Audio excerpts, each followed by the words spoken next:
Salam saudari, kita mulai lagi pendalaman Alkitab kita minggu ini dengan temanya adalah menghormati Tuhan. Diambil dari 1 Timotius. Kita lanjut aja ya, beberapa fakta tentang Timotius ataupun latar belakang tentang Timotius kita akan melihat saudari. Arti nama Timotius itu sendiri berarti adalah honoring God, menghormati Tuhan. Kemudian kalau kita baca dalam 2 Timotius 1 ataupun juga kita mulai dulu dari Kisah Para Rasul 16 ayat 1, yaitu perjumpaan Timotius dengan Paulus, yaitu bapa rohani dia, dan juga yang akhirnya Timotius melayani bersama dengan Paulus. Bahkan juga orang bilang, Paulus juga menyatakan bahwa Timotius adalah co-author juga, yang juga bersama-sama dengan Paulus menulis beberapa surat. Ya, jadi dalam Kisah Para Rasul 16 ayat 1, disitulah Paulus menjumpai atau menemukan Timotius, yaitu di Listra, dan ibu Timotius inilah seorang Yahudi, tapi bapaknya seorang Yunani. Dan Paulus juga di dalam 2 Timotius 1 ayat 5 memberikan apresiasi kepada wanita yang ada di sekitar Timotius, yaitu ibunya Eunike dan neneknya Lois, yang memberi pengaruh, membawa iman dalam kehidupan diri Timotius. Jadi dengan kata lain, Paulus ataupun juga Timotius adalah hasil didikan dari wanita di sekitarnya, yaitu iman ibunya dan neneknya. Lalu kemudian dari 1 Timotius 4 ayat 12 kita ketahui bahwa Timotius itu masih muda. Dikatakan oleh Paulus, jangan biarkan seorang pun menganggap engkau rendah karena masih muda. Ya, jadilah teladan bagi orang percaya dalam perkataan, tingkah laku, kasih, kesetiaan, dan kesucian. Jadi yang ketiga fakta tentang Timotius adalah dia masih muda. Bahkan beberapa data menyatakan saat dia mengikuti Paulus baru berumur 16. Ini sama dengan Daniel. Kita sudah belajar Daniel beberapa minggu lalu, berumur 15 Daniel saat dibuang ke Babel.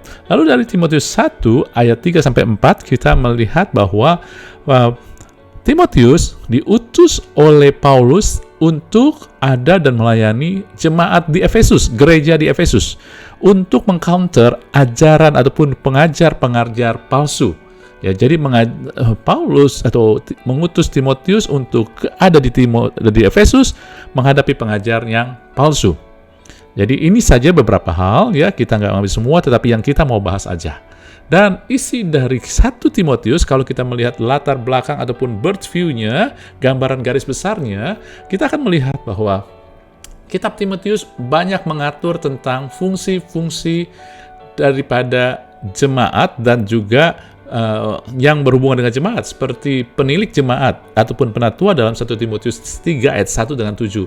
Lalu mengatur diaken, syarat-syarat diaken, saudara, dalam Timotius 3 8-13. Kemudian dalam 1 Timotius 2 1-4 mengatur tentang ibadah, kemudian doa, laki-laki, bagaimana laki-laki harus bersikap, bagaimana wanita harusnya bersikap. Dan kalau kita lihat sekedar berview, jadi gambaran garis besarnya, kita melihat bahwa inilah gereja, saudara-saudari. Inilah gereja. Gereja walaupun yang diatur, kalau kita ngelihat diatur adalah yang fungsionalnya seperti penatua, diaken, laki-laki, wanita secara fungsional dan tata cara ibadah, tetapi di situ jelas memperlihatkan bahwa contoh syarat penilik jemaat ataupun diakon adalah pria satu istri, sudah membuktikan diri, terus lemah lembut, cakap mengajar, Jadi dengan kata lain memperhatikan perilaku daripada orang-orang ataupun sel-sel yang ada di gereja. Sel yang maksud saya katakan sini bagian-bagian di gereja. Jadi Timotius memperhatikan sekali perilaku. Bahkan Anda tahu dari nasihat Paulus kepada Timotius, jangan biarkan orang menganggap engkau rendah karena masih muda, tetapi jadilah teladan di dalam perkataan, tingkah laku. Ini bicara semua tingkah laku, Jadi disinilah memperlihatkan Timotius, memperlihatkan bahwa gereja adalah bicara tentang perilaku, tetapi juga karena banyak komponen di gereja juga bicara relationship, hubungan. Jadi dengan kata lain, Timotius memperlihatkan, 1 Timotius memperlihatkan gereja harus menjadi contoh dalam perilaku dan hubungan dan terutama keluarga, karena penilik jemaat syaratnya juga segala sesuatu yang berhubungan dengan keluarga. Diaken pun demikian. Laki-laki dan wanita pun dihubungkan dengan keluarga secara tidak langsung, saudari. Amin. Jadi, Anda dan saya harus melihat bahwa gereja adalah komunitas yang mengizinkan Kristus mengubah perilaku sehingga membawa ketertiban dalam hubungan. Gereja tidak berdiri secara individu-individu, tetapi gereja adalah kesatuan yang terrangkai. Gereja adalah tempat Anda dan saya mengizinkan Kristus mengubah perilaku kita sehingga membawa ketertiban bukan buat kita saja, tetapi buat sesama dalam hubungan. Bukan hanya mengubahkan perilaku sehingga kita menjadi baik, tetapi juga ada membawa dampak, membawa ketertiban di dalam hubungan dengan sesama di gereja ini. Oleh sebab itu, kalau kita terima Yesus, tetapi tidak berubah, Kristus tidak mengubahkan atau membawa dampak dalam perilaku kita, maka kita belum sungguh-sungguh terhubung sama Dia. Banyak orang mengenal firman, tahu firman, tetapi belum tentu orang tersebut mengizinkan Kristus mengubah perilakunya. Kadang orang Kristen gak sadar hal ini, bahwa di dalam gereja yang Tuhan mau, salah satu dampak yang Tuhan mau untuk dilihat adalah perubahan perilaku di dalam kebersamaan. Artinya, bukan hanya Anda menganggap Anda sudah baik, tetapi orang lain bisa melihat dan merasakan dampaknya. Amin ya, saudara-saudari. Nah, sekarang kita ngelihat isi Timotius yang agak membingungkan. Dalam Timotius 2:8-12, sesungguhnya sampai 15, sampai kita lihat dulu sampai 12. Paulus berkata begini, saudara-saudari, ya. Oleh karena itu aku ingin supaya di mana orang laki-laki berdoa dengan menadakan tangan yang suci, tanpa marah, tanpa perselisihan. Ini buat laki-laki. Tetapi Anda melihat, kemudian Paulus beralih kepada wanita. Ternyata yang disampaikan tentang wanita begitu banyak, sehingga ketika banyak wanita membaca ini, mereka jadi bingung. Bahkan sebagian terluka. Kenapa? Kita baca yuk. Demikian juga hendaknya perempuan. Hendaklah ia berdandan dengan pantas, dengan sopan, sederhana, rambutnya jangan berkepang-kepang. Jangan pakai emas atau mutiara ataupun pakaian mahal-mahal, tapi hendaklah ia berdandan dengan perbuatan baik seperti yang layak bagi perempuan yang beribadah. Seharusnya perempuan berdiam diri dan menerima ajaran dengan patuh. Aku tidak mengizinkan perempuan mengajar dan juga tidak mengizinkan memerintah laki-laki. Hendaklah ia berdiam diri. Anda yang baca mungkin tercengang, apalagi wanita. What? Sehingga ketika Anda baca, Anda berpikir apakah Paulus anti wanita? Saudara, kalau Anda baca lanjutan, ya, tadi saya bilang sampai 15. Baca lanjutannya sampai 15. Karena Adam yang pertama dijadian, kemudian barulah Hawa. Lagi pula bukan Adam yang tergoda, melainkan perempuan itu yang tergoda dan jatuh ke dalam dosa. Apakah Paulus menyalahkan wanita? Tetapi perempuan akan diselamatkan karena melahirkan anak.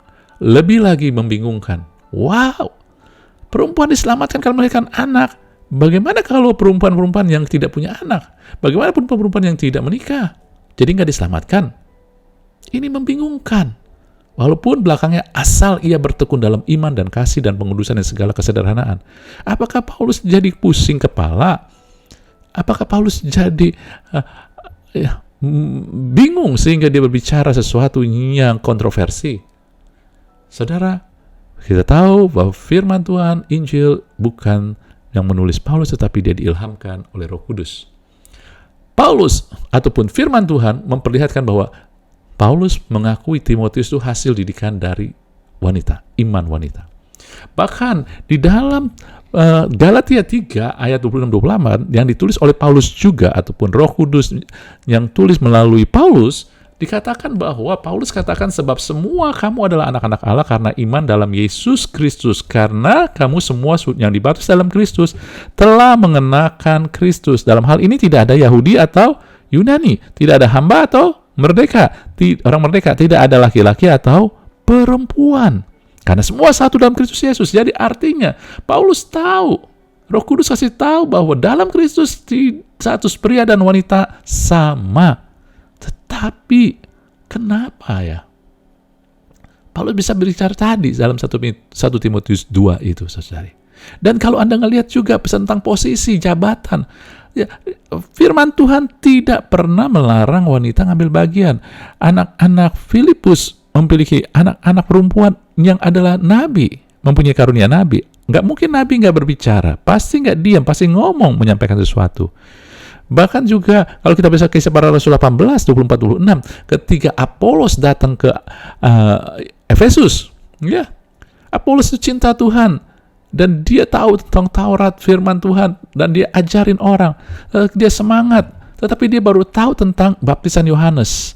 Baptisan Yohanes adalah baptisan pertobatan. Dia belum tahu tentang baptisan Yesus, yaitu baptisan keselamatan. Tapi dia begitu, dia semangat.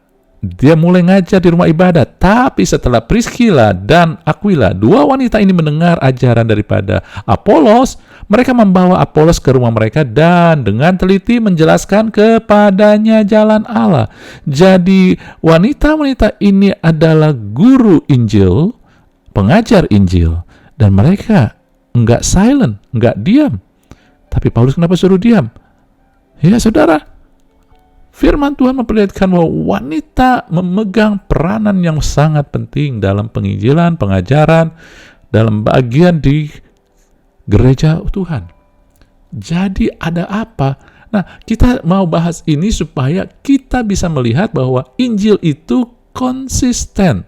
Karena begini, kalau satu bagian Injil itu nggak konsisten, maka seluruh Injil itu salah. Artinya, Injil ini ada cacat, dan segala sesuatu yang cacat tidak komplit, tidak mewakili kebenaran.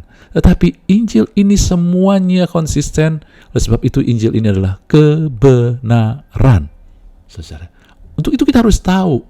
Karena kalau Anda nggak tahu, Anda mulai bingung, lalu mulai juga berpikir, oh iya, ini mungkin maknanya bukan begitu. Kalau Anda pikir satu makna bukan begitu, lalu bagian lain pun Anda bisa kutak-katik maknanya bukan itu. Akhirnya kita sesat, karena kita tersesat, karena kita menafsirkan sesuai dengan keinginan-keinginan kita doang. Tapi mari kita ngelihat, ya. Nah, ingat, Timotius itu diutus ke Efesus. Oleh sebab itu, apa yang ditulis harus kita lihat pertama dulu. Kalau kita bingung, kita lihat dulu konteksnya. Konteksnya artinya hubungan. Timotius menghadapi pengajar sesat di Efesus, saudara-saudari. Nah, kita ngelihat ya, apa yang terjadi di Efesus.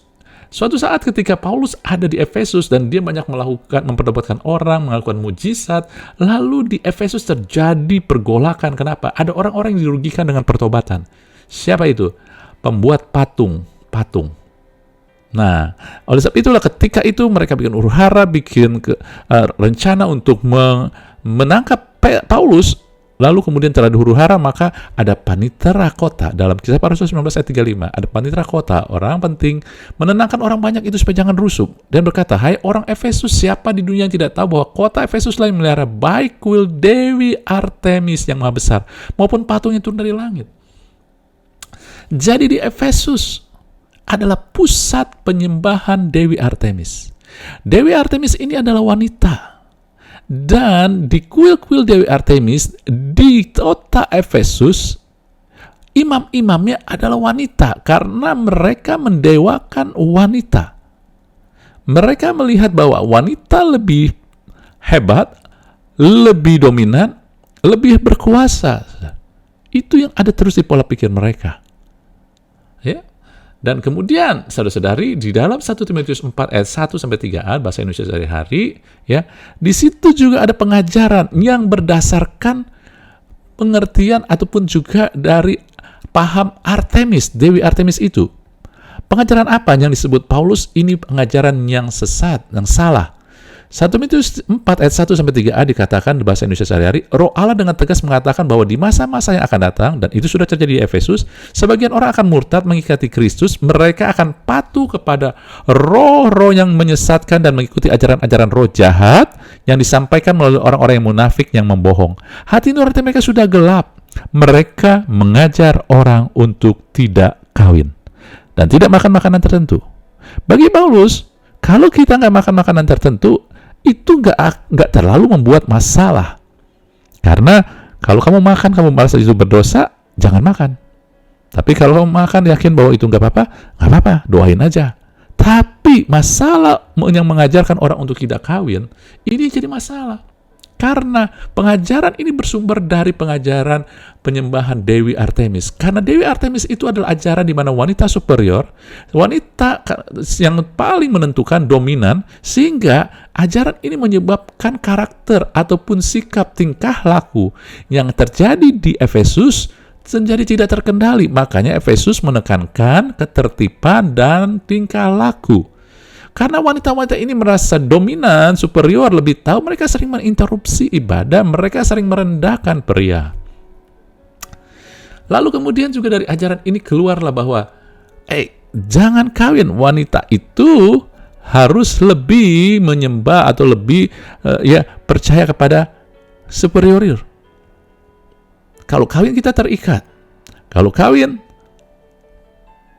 dijajah pria. Atau misalnya seperti itu, kira-kira seperti itu. Tetapi ini adalah mereka mengajarkan orang untuk kawin bukan untuk memuliakan Allah. Karena Paulus pun menganjurkan kalau kita yang bisa untuk tidak married, nggak menikah.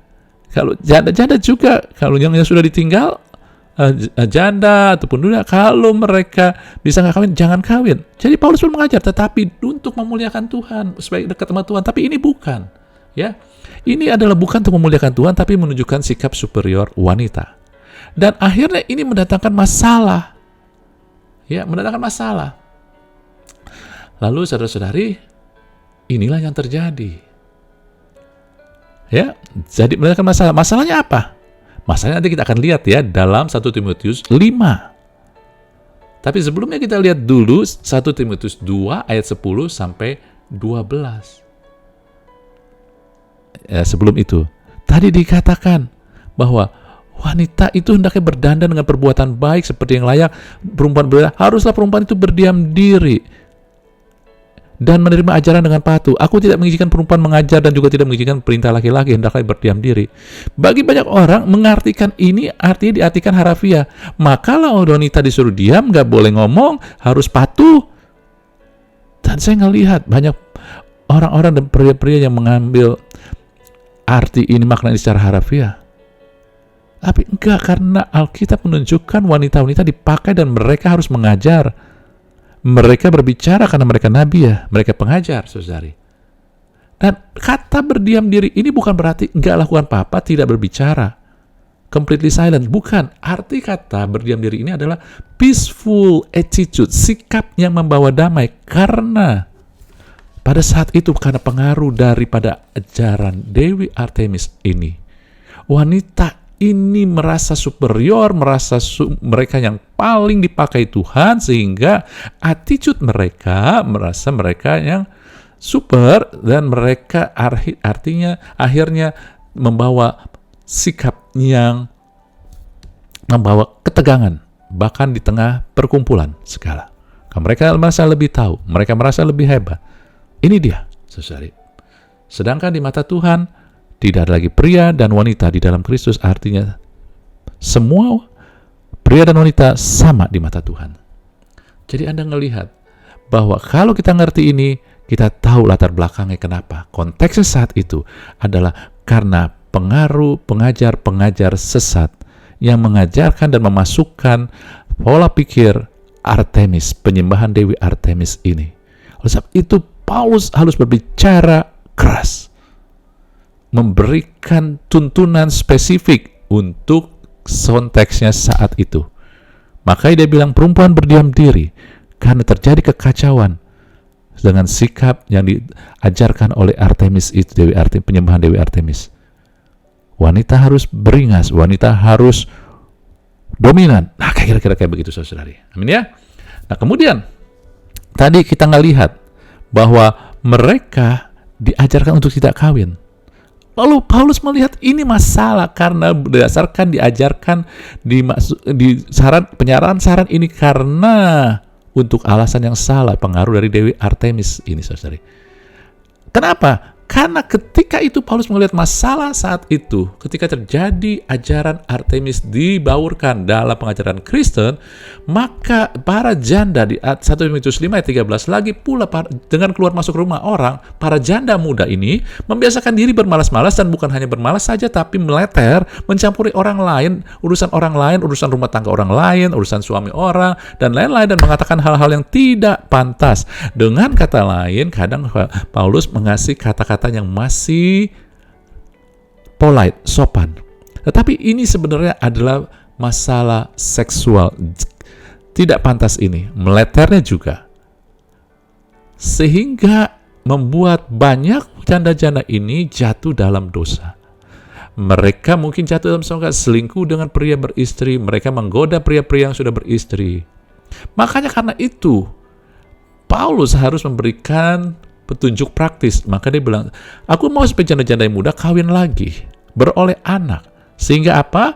Memimpin rumah tangga mereka tetap menjadi bagian yang dipakai Tuhan, dan mereka punya kegiatan yaitu membangun anak-anaknya, karena wanita-wanita ini mengasihi anaknya, sehingga tidak memberi alasan kepada lawan untuk berburuk-burukan nama kita.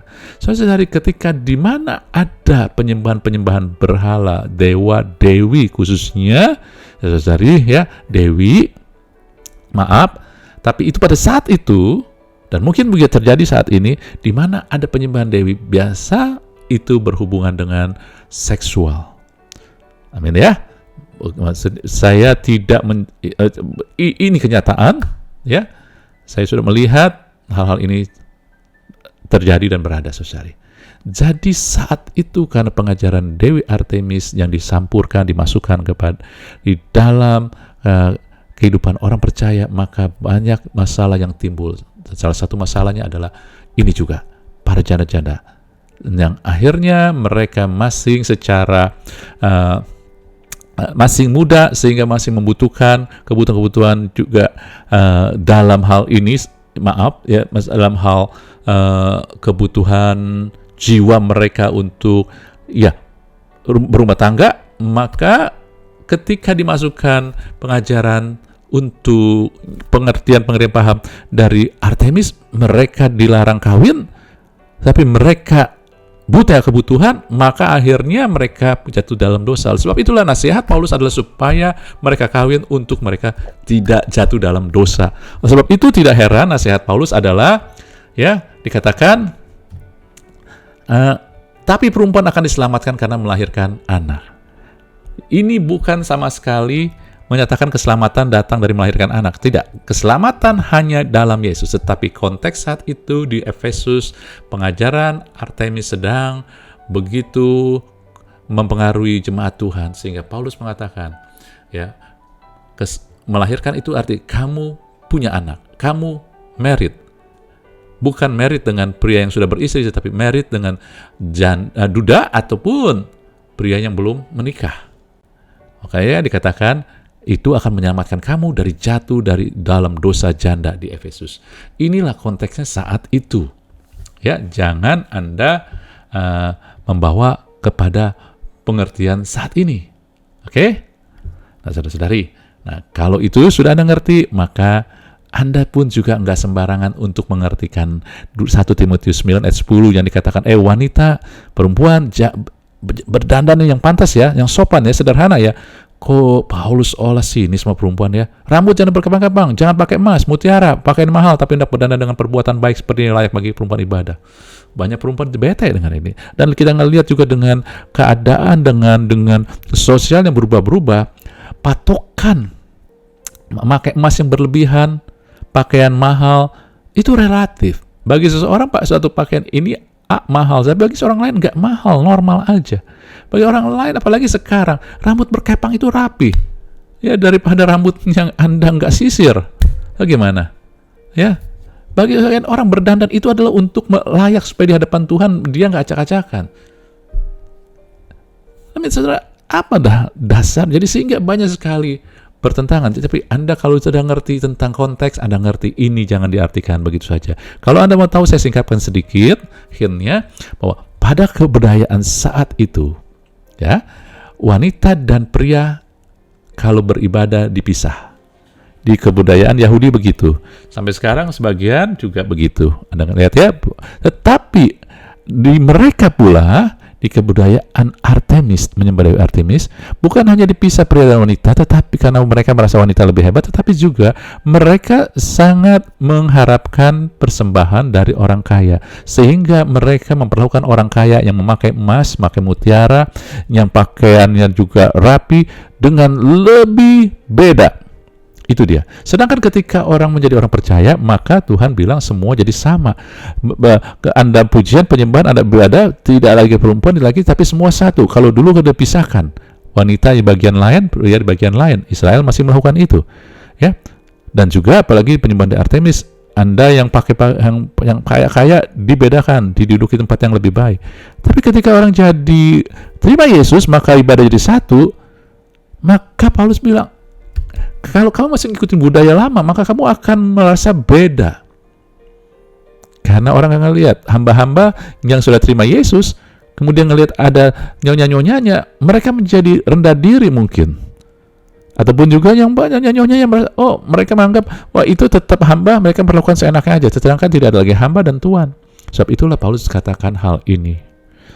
Sederhana supaya jangan jadi batu sandungan. Tadi kita ngelihat bahwa gereja terhubung dengan yang lain. Jangan pikirin diri sendiri aja. Amin. Nah, oke, saudara-saudari. Jadi, kalau konteksnya kita tahu saat itu, ya. Nah, pesannya apa dong buat kita? Karena Alkitab tertulis membawa message juga sampai hari ini. Saudara, kalau Anda baca 1 Timotius, maka pesannya begini. Ya, saya rangkum aja. Gereja itu saling terhubung, connected dengan tubuh Kristus. Berbeda namun saling dibutuhkan. Kita ini beda-beda. Tugas, fungsi, bagian, ada pria, wanita, dan lain-lain. Tetapi kita terhubung. Oleh sebab itu kita harus tahu bagian kita. Anda mungkin pria, Anda mungkin wanita, Anda mungkin tua dan muda. Tetapi semua sama dibutuhkan. Makanya Paulus bilang, ya, jangan biarkan orang anggap engkau rendah. Bukan ini kesombongan, tetapi Tuhan pakai tua, Tuhan pakai muda, Tuhan pakai pria, Tuhan pakai wanita. Semua dibutuhkan. Namun kita butuh dalam gereja adalah terhubung. Kita butuh ketertiban ketika kita terhubung, saudari. Kita butuh tata tertib, ikuti aturan, jangan seenaknya. Bukan hanya diri Anda sendiri. Tuhan mulai dari Anda sendiri, menjamah Anda, dan Anda menerima sebagai juru selamat pribadi, tetapi kemudian Anda ditanam di dalam tubuh Kristus. Anda terhubung dengan yang lain. Ada ketertiban, ada aturan, ada fungsinya masing-masing. Oke? Ya. Kemudian, karena Anda tidak sendiri, Anda terhubung, maka kekristenan harus memelihara dan peduli dengan orang lain. Oleh sebab itulah diperhatikan janda-janda, orang-orang miskin, diperhatikan juga ya yang lain, para pria, para wanita diperhatikan. Ini adalah bentuk perhatian ketika Paulus ngomong. Dan kepedulian. Dan karena Anda peduli, Anda bagian, maka kekristenan bukannya penonton tapi terlibat. Oleh sebab itu, kalau saat ini kita sudah mulai ibadah tatap muka, offsite, Anda datang, jangan keenakan online, karena online pada intinya Anda nonton. Tapi ketika Anda datang, Anda terlibat, Anda berdoa, angkat tangan, kehadiran Anda pun juga sudah membawa dampak buat orang lain di sekitar Anda. Inilah kekristenan. Ya. Dan saudara, yang kedua, pesan Timotius bagi kita saat ini adalah gereja ini mewakili Tuhan, representasi Tuhan. Oleh sebab itu perhatikanlah tingkah laku kita, kehendak kita, saudari. Hormati Tuhan. Ya, maka di situ jangan cari untung, karena itu disebut di dalam 1 Timotius, jangan bikin ibadah itu buat cari untung. Saudara, hormati Tuhan, jangan cari untung. Kita melayani, jangan motivasinya uang. Karena maaf, kadang-kadang banyak sekali pelayanan yang dilakukan mendapatkan imbal, disebut persembahan kasih uang. Nah, banyak dari kita yang melakukan sesuatu karena itu. Maaf, saya nggak bilang Anda ya, tapi banyak dari kita bisa jatuh ke hal itu. Tapi ketika Anda mau menghormati Tuhan, Anda tetap lakukan yang terbaik terlepas dapat PK atau tidak. Itulah karena kita mewakili Tuhan.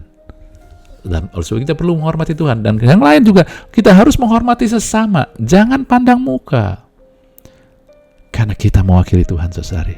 Amin. Nah, kiranya apa yang kita bahas ini dapat membuat Anda mencerahkan pengertian kita, sehingga kita ngerti, tidak bingung, dan kita tahu Alkitab itu konsisten. Asal kita bisa ngelihat, ya, pesannya, apakah pesan saat ini, ataupun kita harus menghubungkan dengan konteks saat itu. Amin, saudara-saudari. Anda baca lagi 1 Timotius dengan pengertian yang sudah yang sudah dibukakan, maka Anda akan melihat hal-hal yang luar biasa. Amin. Kiranya Tuhan memberkati kita semua. Sampai ketemu lagi. Haleluya.